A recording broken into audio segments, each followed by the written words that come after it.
ถ้าชีวิตវាវវី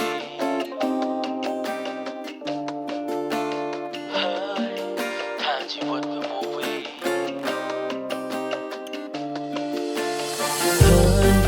ถ้าชีวิตវាវវីទៅសាលាដែរតែមិនចប់ទី12ដៃពីរជើងពីរគូមកកលោកលាតស៊ូទូសសុថានៅសល់អីខ្លះព្រោះជីវិតជាចំបាំងអ្នកចេះគេប្រើវិជាគ្នាល្ងងក៏ប្រើកម្លាំងឆ្ងាយច្រាំងបាំងពន្លឺឬមិនច្បាស់ចាស់និយាយបើមិនខំមកលើចាស់ទៅនៅសល់អីថាជីវិតវាវវី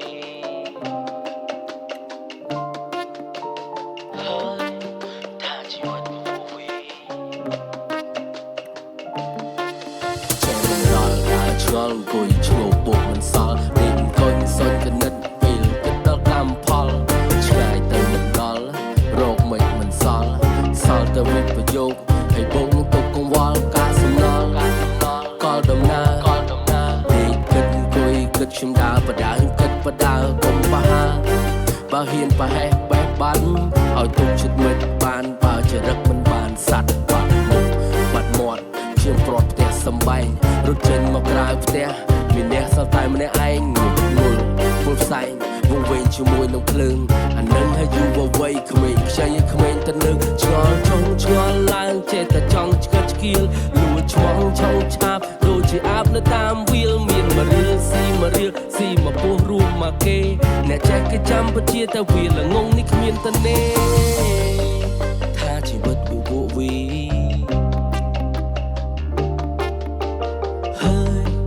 ថាជីវិតវាវវី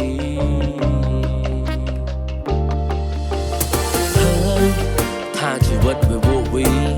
ទៅសាលាដែរតែមិនចប់ទី12ដៃពីរជើងពីរគូមកកលោកលាត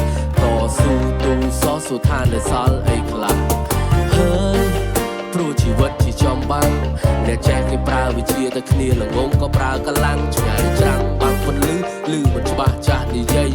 បើមិនខំមកលើចាស់ទៅនៅសល់អីរកស៊ីរកសុកឲ្យរកយកទុកសន្សំតក់ពេញបំពង់ចង់ចំណេញគុំកេងបន្លំអុំបខំសងំចាំម្ដងមួយកម្មមួយឆ្នាំមួយថ្នាក់ខំកលាដើរកលាច់តិចថាអាចប្រឡាក់ចង្វាក់ធ្លាក់ថ្នាក់ប្រឡងមិនជាប់ត្រូវគ្រាប់ពីស្លាប់អានឹងឲ្យខឹងម៉ែឪកែតែកូនមិនស្ដាប់ប្រាប់ត្រង់មិនចង់ជឿអបិយជំនឿវាជឿលឿនកាពះហើយនឹងកប៉ៅទ្រូងដំបៅដោយសារភឿនគឺលឿនគុំលឿនលូកចាប់ទៅពីបែងចែកឲ្យដាច់ឲ្យមួយលមួឲ្យមួយជាមាសត្រូវតែជាឲ្យឆ្ងាយបើដឹងថាវាលមួតែក្មេងវាភ្លើនឃើញភ្លៀងក៏ចង់ភ្លួហើយ